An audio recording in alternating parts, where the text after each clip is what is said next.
법원으로부터 지급명령 결정문을 송달받은 채무자는 지급명령 결정에 대해 승복하지 못할 경우 이의 신청을 해야 합니다. 이의 신청 기간은 송달된 날부터 2주 이내에 해야 하고 기간이 넘어가면 지급명령이 확정되므로 주의하셔야 합니다. 지급명령에 대한 이의 신청에는 인지를 붙이지 아니하고 송달료를 납부할 필요가 없습니다. 이의 신청을 하면 지급명령은 그 효력을 상실하고 통상의 소송 절차로 옮겨지게 되어 재판이 진행됩니다.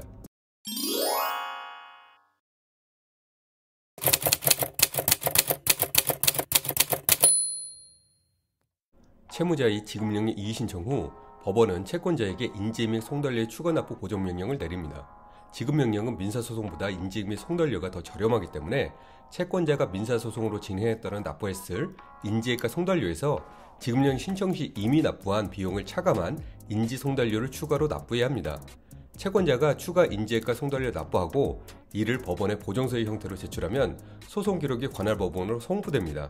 이에 따라 소송사건의 사건 번호가 새로 부여되면서 재판부도 새로 배당이 됩니다. 이때부터 채권자 및 채무자의 호칭이 변경되어 채권자는 원고, 채무자는 피고라고 불리게 됩니다.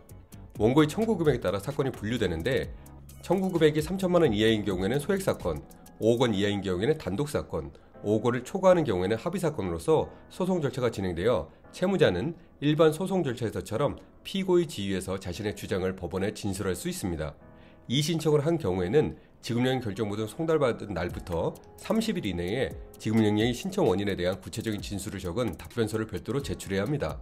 또는 이의 신청서와 함께 답변서를 제출해도 무방합니다.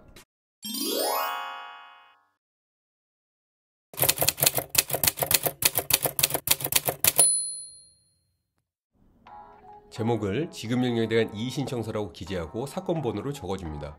지급명령을 신청한 채권자의 이름을 적어주고 지급명령 결정문을 받은 채무자의 이름과 주소를 적어줍니다. 그리고 이의 신청을 한다는 문구를 적어주는데 이는 정형화된 문구이니 결정문을 송달받은 날짜만 수정하여 기재해주면 됩니다. 이의 신청서를 작성한 날짜를 기재하고 이의 신청인의 성명을 적은 후 도장을 찍거나 서명을 해주면 됩니다. 법원에서 채무자에게 연락할 수 있으니 통화 가능한 연락처를 기재해줍니다. 결정문을 보낸 법원명을 기재하여 관할 법원에 접수하면 됩니다. 채무자는 지급명령 결정문을 송달받은 후 2주일이 경과하기 전에 이의 신청을 해야 하므로 2주일이 경과하지 않도록 주의하셔야 합니다.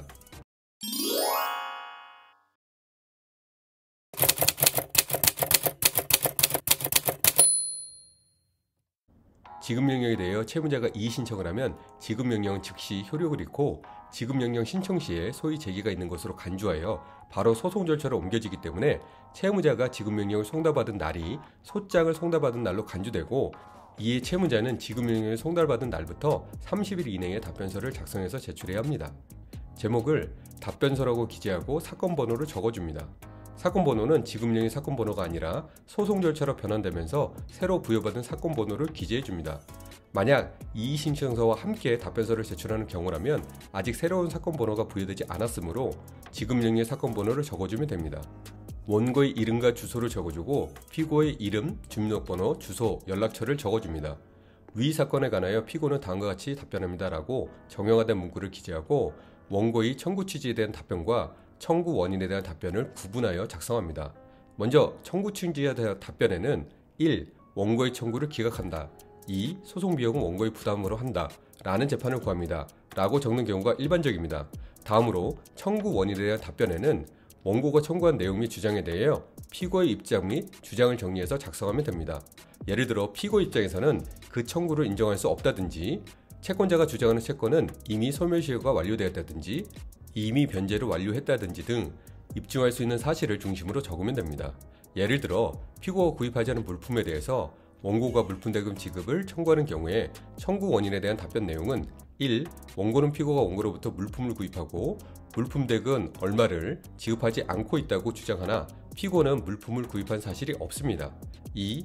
피고는 2000 몇 년 몇 월 며칠 2. 피고는 2000 몇 년 몇 월 며칠 원고의 매장을 방문하여 물품을 살펴보고 피고의 주소지로 일주일 내로 배송하면 물품 대금을 지급하는 것으로 구두 계약을 맺은 사실은 있으나 일주일이 지나도 물품이 배송되지 않아 피고는 원고에게 연락하여 물품을 일주일 내로 배송하지 않았으니 물품을 구입하지 않겠다는 의사를 전달했습니다.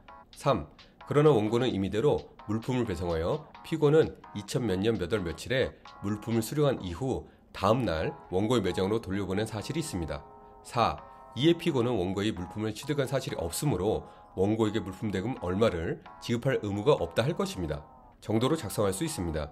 위 답변을 입증할 증거가 있는 경우 입증 방법으로 증거 목록을 기재하고 해당 입증 방법을 첨부해주면 됩니다. 답변서를 작성한 날짜를 기재하고 피고의 이름을 적은 후 도장을 찍거나 서명하고 관할 법원명을 기재하여 마무리하고 법원에 접수하면 됩니다.